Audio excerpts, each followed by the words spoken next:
31 days, 31 seeds, encouraging lives by sowing seeds of hope and determination. Day 6. Last week we were discussing responsibility and who are we responsible for and how we can be more responsible for our own self-care.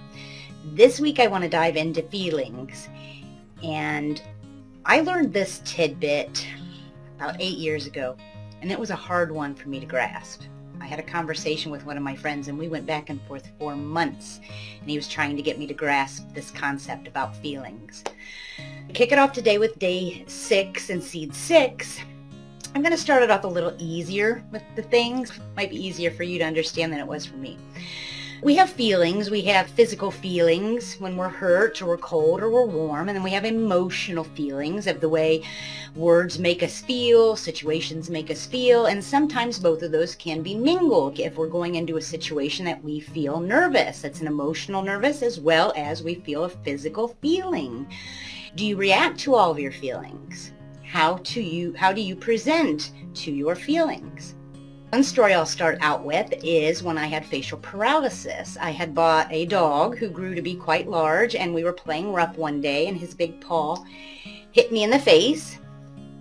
And little did I know that waking up the next day would be the beginning steps of learning what it was to walk into facial paralysis. So what he had done was he had caused this part of my face to swell, and you have one nerve that comes in through your face that makes so you can move everything.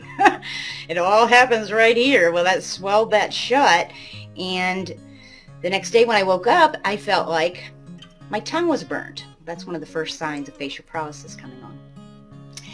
My tongue was burnt. The second day, I had lost taste, and I'm thinking I burnt my tongue on tea. I'm just brushing it off, right? I felt this feeling, but I brushed it off. And by the third day, I had woken and I couldn't swish. I couldn't bring water into my mouth, and I thought I was having a stroke. And I stumbled around for a little bit. I went through TIA, stroke symptoms. I was like, nope, not having a stroke. I made sure I wasn't having a heart attack. Nope, I'm not having a heart attack. And then me not wanting to go to the doctor, I ignored it and thought, tomorrow I'll feel better. Now we're 4 days into facial paralysis, and I'm not even realizing it because I'm ignoring how my body is feeling, and I keep telling myself, tomorrow I'll feel better. Tomorrow I'll feel better. Well, the next day, now I can't close my eye. My eye is stuck open and wide, much wider than this eye, and I cannot close it at all. I cannot chew properly. My whole face is shutting down, and I lost my crow's feet on this side and the wrinkles on my forehead. And I'm thinking I'm going to wake up the next day and this is going to go away. So maybe I'm feeling a little bit of shock why this is going on. I'm still not seeking help because I'm still ignoring how my body is feeling.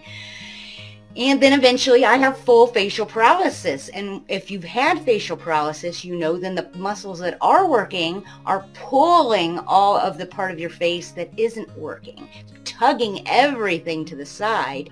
And you start to have this colossal ache, and I just can't even explain it. And that was about 7 to 8 days in when I got the idea, hey, Michelle, no, this isn't getting better. Maybe you need to go see a professional. I went into my doctor, and of course, they first wanted to diagnose me with Bell's palsy. So did all the tests for that, and I tested negative. They asked me, did something happen? Did you have a trauma? And I said, well, I was playing with my dog, who's large, and he jumped up and his paw hit me in the side of the face, but I didn't think anything of it. And he said, yep. Trauma, it caused swelling around this nerve. It's literally shut the nerves off in your face, and now your nerves are dying from the swelling and the pinching. And he immediately got me into treatment.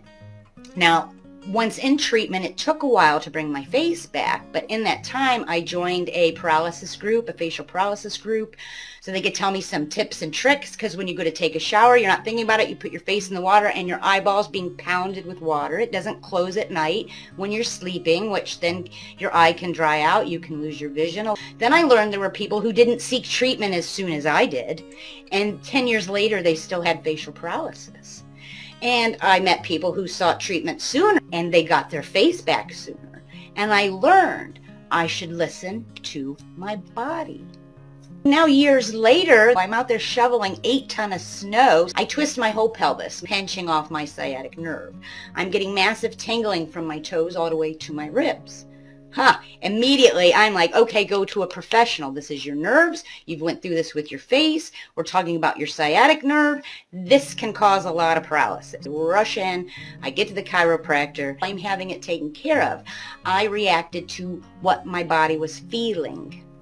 Now, I know people who had the same pinch with their sciatic nerve and they felt the tingling and they ignored it like I did my face, and they ignored this feeling and they ignored that feeling, and one of my friends had a massive stroke because of that nerve being pinched. One of my mom's family members ignored all these symptoms that their body was feeling, and she ended up losing the use of her foot. Her foot just flops now. She has to wear a brace because that nerve was completely disabled and they can't bring it back to life. I say all of that to say this to you. This week we're kicking off feelings, and I want you to pay attention to your body. Seed number 6 on day 6 is take inventory of you from your head to your toes and take it seriously. You are important.